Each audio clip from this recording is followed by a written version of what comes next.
Oke ya, efektif, efisien. Ini kata yang luar biasa penting bagi kita. Efektif itu mudah sekali kita ingat. Efektif, tepat. Nggak bingung ini kan? Tepat. Efisien, hemat. Tepat, hemat. Efektif, efisien. Tepat, hemat. Tepat sasaran. Kalau nggak tepat kan rugi ya. Kalau tidak hemat, boros, rugi juga. Jadi karena waktu kita singkat ini, kita harus tepat dan hemat waktu, tepat sasaran. Kalau kita dua itu kita mulai sekarang tepat hemat, maka suksesan besar akan menjadi lain. Coba kalau boros, waktunya banyak, boros, biaya habis banyak, tidak perlu tepat sasaran. Banyak orang yang di dunia ini tidak tepat dan memboroskan uang banyak. Banyak contoh yang paling mudah ya. Ada orang kuliah di kedokteran, duit yang banyak habisnya bermiliar-miliar, tapi karena dia tidak tepat dengan dirinya, begitu tamat kuliah, ijazah kasihkan orang tua. Ayah ibu, saya sudah melaksanakan tugas saya, kuliah kedokteran, sudah jadi dokter. Ijazah yang saya hadiahkan kepada ayah dan bunda. Saya sekarang, karena saya tidak suka jadi dokter, saya mau kuliah yang lain. Kuliah misalnya ekonomi. Duit 1 miliar lebih, habis umur jadi dokter tuh 8 tahun. Ya, supaya bisa jadi dokter lama, atau 6 tahun, ya lama. Begitu dapat jasa, kasihkan ke ayahnya hadiah untuk kenang-kenangan. Sementara dia, karena dia tidak betul-betul tidak mau jadi dokter, karena mengikuti perintah orang tua, akhirnya kuliah kedokteran, lulus, jasa dikasih. Duit banyak habis, umur 6 tahun rugi, biaya waktu banyak habis, tenaga juga banyak habis. Banyak contoh seperti itu. Itu namanya kurang tepat sasaran. Mungkin kalau dia tepat, langsung kuliah di bidangnya dan sukses menjadi seorang ekonom, misalnya, seorang profesor bidang ekonomi. Contohnya. Termasuk Pak ini kurang tepat dulu. Kalau Pak sudah tahu bakat dan minat Pak itu, Pak ini punya minat dan bakat menjadi seorang profesor. Tapi karena nggak tahu itu belakang ini sudah tua pada tahu. Jadi mungkin kalian punya potensi besar menjadi apa gitu ya. Tapi kan nggak tahu. Salah satunya kita mengenali diri kita sendiri. Ya, makanya kita perlu mengenali diri kita. Jadi orang yang bisa melaksanakan tugas berat besar tuh harus memulai secepat mungkin, mulai sekarang. Jangan nunggu sejam lagi, 2 jam lagi, tahun depan dan sebagainya. Dan tepat dan efektif dan efisien atau tepat dan hemat. Tepat, hemat. Tepat, hemat. Tepat, hemat. Kamu? Tepat, hemat. Tepat, hemat. Tepat, hemat. Tepat, hemat. Tepat, hemat. Tepat, hemat. Tepat, hemat.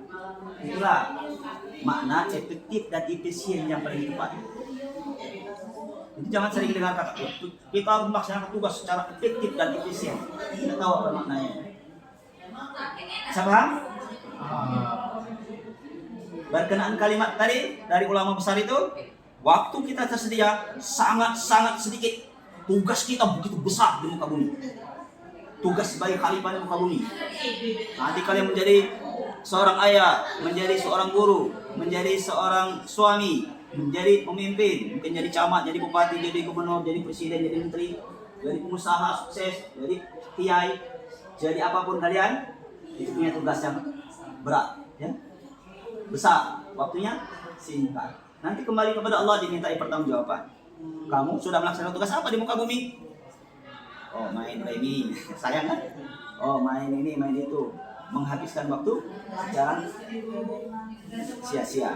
Pada waktu kita semua dimintakan oleh Allah pertanggungjawaban 1 detik pun. Setiap 1 detik kita, setiap waktu kita akan dimintakan pertanggungjawaban oleh Allah.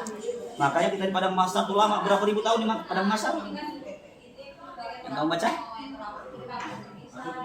Pernah dengar? Di padang mahsyar itu berapa lama? Jadi kan menunggu pengadilan. Hah? 1000 orang.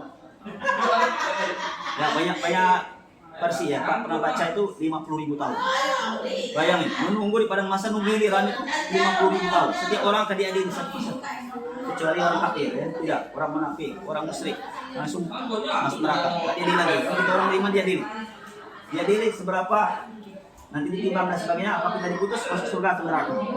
Setiap detik dilihat kan bukti-buktinya. Bahkan filmnya diputar. Kamu ngapain? Oh, main remi.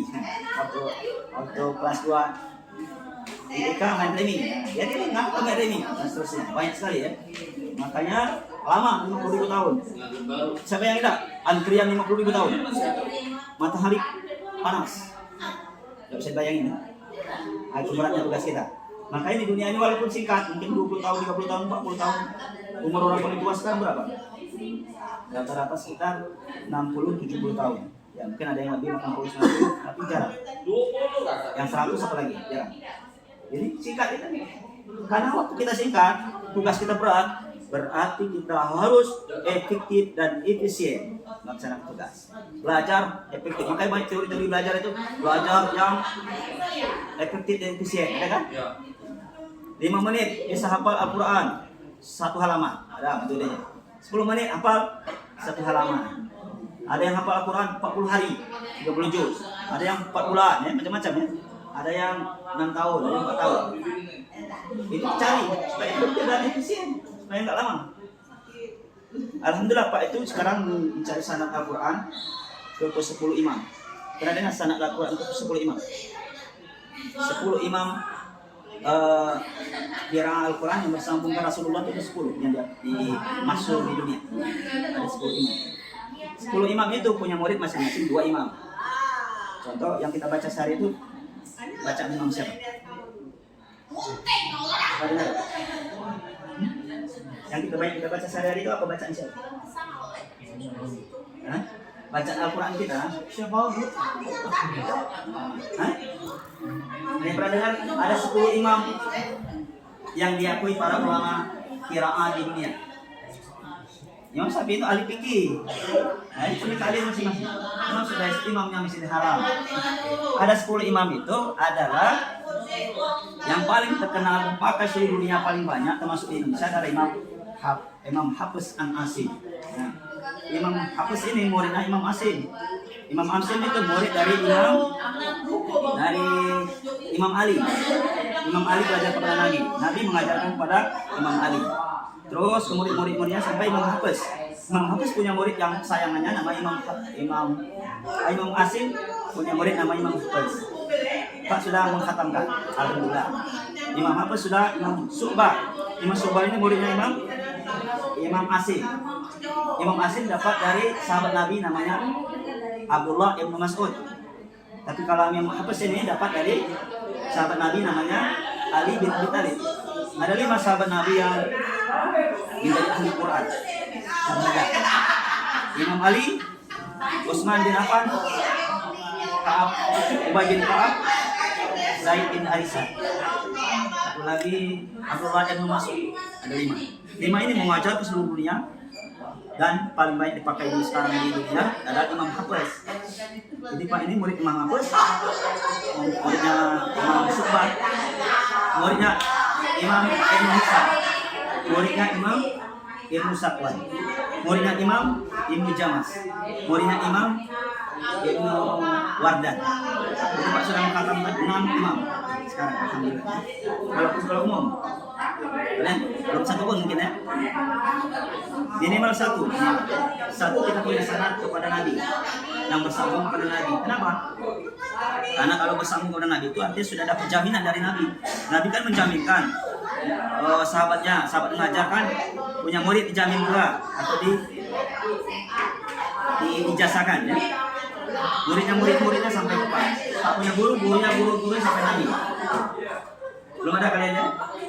Kalau bisa minimal 1 Imam Hafiz An-Asim minimal ya. Kalau bisa 20 imam. Pak itu punya cita-cita 20 imam. Banyak 20 imam mempelajari sampai diakui 20 imam. Jadi waktu kita singkat. Kalau orang sudah berpikir waktu singkat, maka dia akan berusaha sekuat mungkin mengerjakan tugas-tugas berat itu. Tidak akan sempat berpikir yang malas-malasan, berpikir yang merugikan. Banyak sekali tugas kita di muka bumi.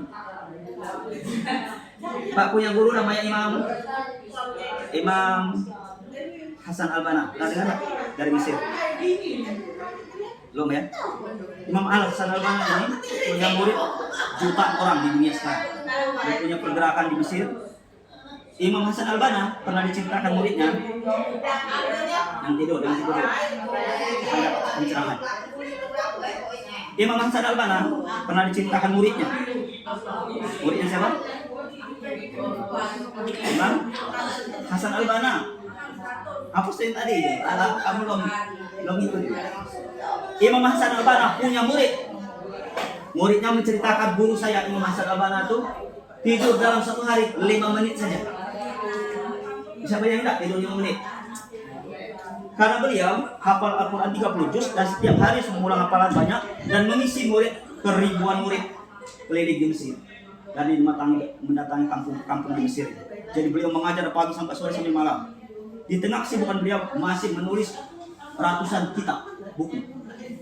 Sibuk akhirnya ratusan buku yang telah tulisan seumur hidupnya dan harus mengulang hafalan Al-Qurannya setiap hari minimal sekian juz ya. Kalau nggak salah sejuz lebih minimal ulang hafalan supaya keberkahan hafalannya.